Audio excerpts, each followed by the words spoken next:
They told people the war in the air was decided by brilliant commanders, famous pilots, and big, shiny engines with names everyone could pronounce.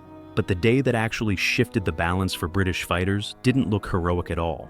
It was early, it was cold, and it was just one woman standing on an RAF airfield with a tiny brass washer in her bag and a choice to break regulations, so young pilots would stop dying in situations that should have been winnable. By 1941, the RAF had a secret problem. German fighters could dive, attack, and pull away with power, while British fighters sometimes lost their engines in mid-dive and became target practice. A single coin-sized part fixed that. And then somehow, the person who made it happen got pushed to the edges of the story. If a part that cheap could save more than 2,000 pilots, the real question isn't how did it work, but why didn't they want you to know who actually did it? Beatrice Tilly Shilling did not fit the brochure image of a wartime savior, and that's exactly why she mattered. She grew up taking engines apart for curiosity and putting them back together for the thrill of hearing them purr the way they were supposed to. As a teenager, she bought a motorcycle and learned to read carburetors by sound, listening for the faint stutter that told her what a needle, jet, or float was doing before any gauge caught up. At Brooklands, she chased speed until the stopwatch had to admit it. She earned the gold star for lapping over 100 miles an hour, a feat so rare that only a handful of women ever reached it. That appetite for precision, mechanical, measurable, real, carried her into the Royal Aircraft Establishment at Farnborough, where fuel delivery wasn't an abstract diagram, but a life-or-death negotiation between gravity, pressure, and time. She had the resume lines to impress any boardroom, but she was allergic to theatrics. She didn't pitch miracle solutions. She hunted exact ones. Colleagues argued for a perfect redesign that might arrive in a year or two. Shilling looked at tomorrow's sortie and asked what would keep the engine alive today. Off the clock, she was dry-witted and private. At work, she was a wall of calm you couldn't push over, married to an RAF flyer, loyal to results, and unimpressed by hierarchy. If you've ever wondered how someone without rank bends an entire system, start with her. A racer's instincts, a scientist's discipline, and zero patience for later when now could save lives. By early 1941, British pilots didn't need memos to explain why combat dives felt cursed. They knew it in their stomachs and their teeth. The Rolls-Royce Merlin, glorious at full song, was still breathing through a carburetor. In a sudden nose-down move, -G tossed fuel the wrong way, sent a surge into the float chamber, and smothered the engine right when the guns should be chewing. 1.5 seconds of silence sounds short in a briefing. In a dogfight, it's forever. It's enough time for a BF-109 with fuel injection to close the gap, roll into position, and stitch a target that can't accelerate, can't climb, and can barely think past the shock of power disappearing. Pilots invented workarounds, half roll before the dive, keep a whisper of positive G, trade speed for angle, tricks that bought survival at the price of initiative. You could see it in the patterns, British fighters breaking off, leveling too soon, watching gray crosses turn into dots and escape. Maintenance logs called it flooding. Combat reports called it bad luck, then worse luck, then something harsher you don't print. The official cure sat in the future. A pressure carb system that would take time, tooling, and aircraft down days the front simply didn't have. Meanwhile, experience bled out. Veterans were being replaced by kids who learned faster than any syllabus because the sky punished slow learners. This wasn't a quirk anymore. It was a strategic drain hidden inside a mechanical detail. And everyone knew it would keep taking until someone found a way to stop the engine from drowning in the moment pilots needed it most. Shilling's gift was seeing past the myth that complex problems require complex fixes. She stripped the carburetor problem down to first principles. The engine died in -G because fuel flow went from right to wrong in a heartbeat. If you cap the maximum flow during that shock, the chamber can't flood. The trick is doing it without starving the engine when the pilot slams the throttle open at altitude and needs every ounce of boost. That's not magic.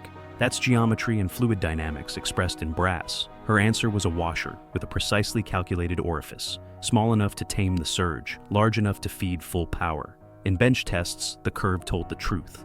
The Merlin held steady where it used to sputter. The beauty wasn't just the performance, it was how fast the part could be made, installed, and trusted. No need for redesigning mounts, swapping complex assemblies, or grounding squadrons for days. The washer was the sort of thing a good crew could fit between a briefing and a scramble. It wasn't meant to replace a full pressure carb system forever. It was meant to buy time. Better still, it was reproducible. Give a machine shop the spec, and you could scale from a handful to hundreds without losing tolerance. That's wartime genius, not elegance for elegance's sake, but precision you can multiply under pressure. If this were a clean official story, there would be forms, stamps, and speeches. Instead, there was a Norton motorbike, a leather satchel with 6 washers Shilling had machined herself, and a quiet understanding with a sergeant who'd seen too many funerals. They installed the part upstream of the carburetor. Disconnect, insert, secure, no drama, no committee, just a clean joint and a silent promise that the next dive wouldn't go dark. The test pilot didn't know he was the test. He knew only that he was tired of hoping the engine would keep breathing when he pushed the nose down. He launched, climbed, then tipped into a hard dive and stayed there, waiting for the cough, the sag, the sudden deadweight feeling in his chest that meant he'd overcommitted and would spend the next second fighting a machine that had stopped helping. It didn't come. Power stayed.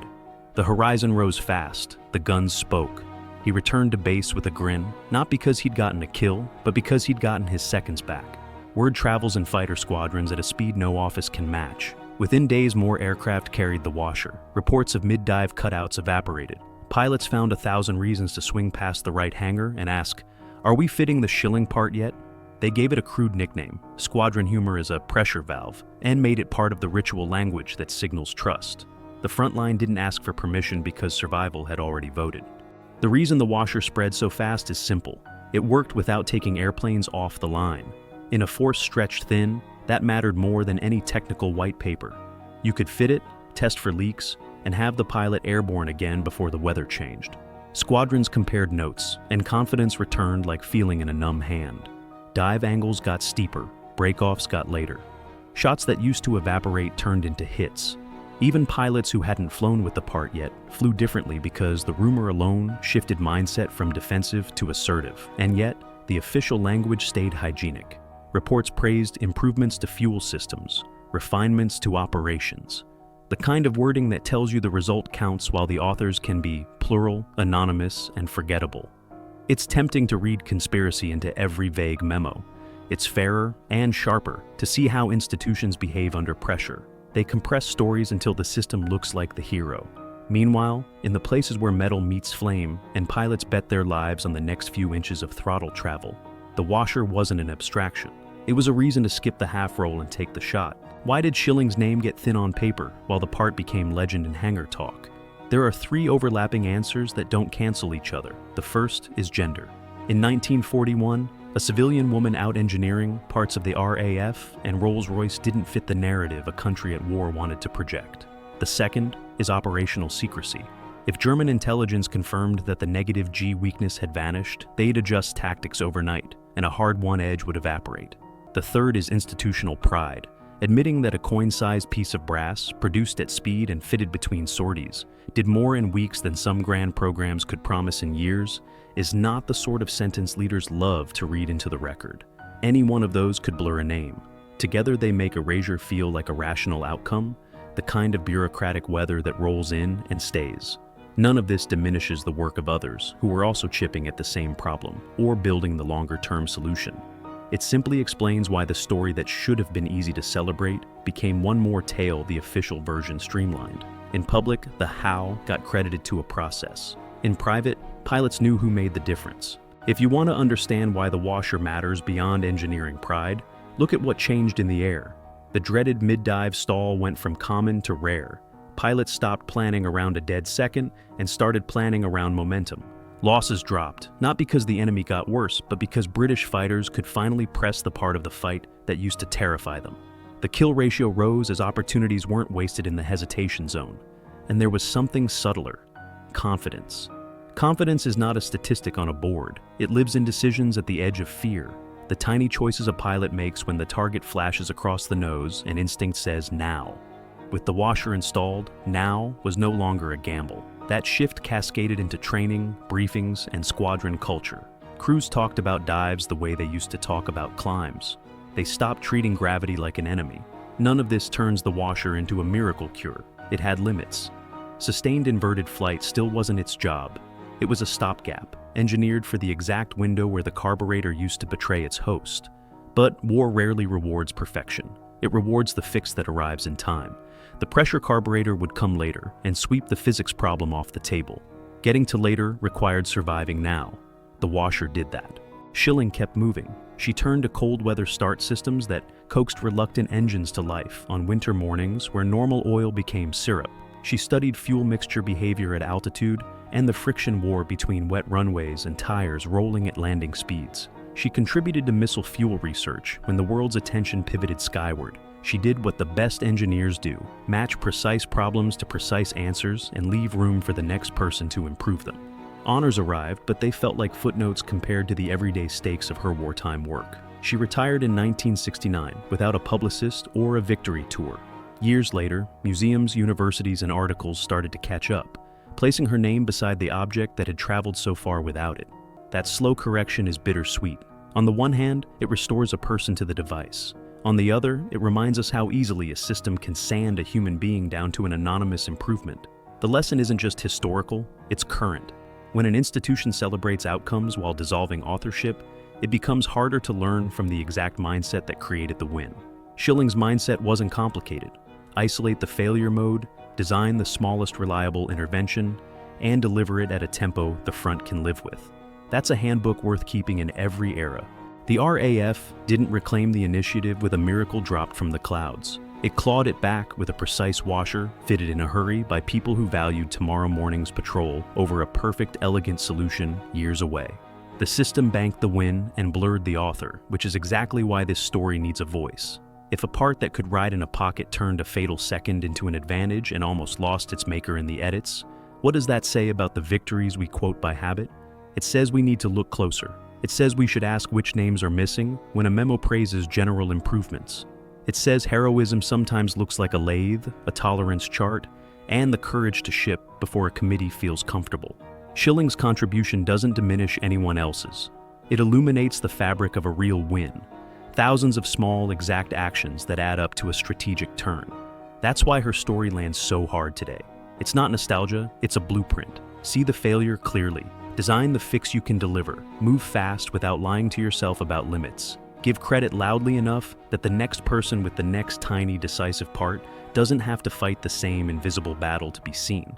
If that resonates, it's because you already know this pattern lives everywhere: labs, startups, emergency rooms, flight decks. The next time a headline reduces a breakthrough to a faceless improvement, remember the morning when a woman stood on a runway with a coin of brass and chose to bend the odds back toward the pilots who needed it. Remember that a single measured hole, cut in the right place, can turn a fatal pause into a path forward. And remember that telling the whole story, device and designer, isn't just fair. It's how we keep building the kind of culture that solves problems before the clock runs out.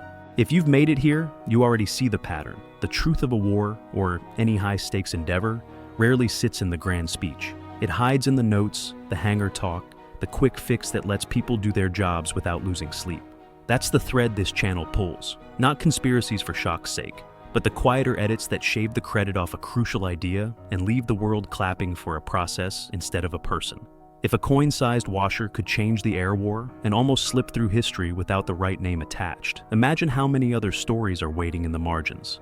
Stick around. We're unearthing them, one precise detail at a time, and the next one comes from another file where a budget line and a closed door tried and failed to bury a life-saving idea.